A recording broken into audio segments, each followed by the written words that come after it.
اولین جمهوری‌خواه ایران رضا شاه بود. شاید باورتون نشه. بعد از خلع شاه قاجار فضای سیاسی ایران به هم میریزه و همه دنبال یه جایگزین برای سلطنت قاجار میگردن.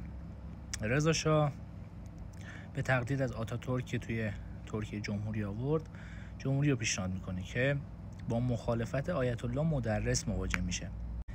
آیت الله مدرس توی مجلس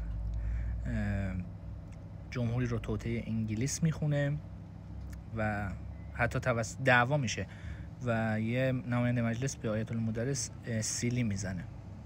بعد از اینکه خبر پخش میشه که یا روحانی شیعه سیلی خورده، خب اون موقع روحانی شیعه جایگاه بالایی توی اجتماع داشته، مثل الان نبوده که مثلا بزنن عمامش بیفته و اینا.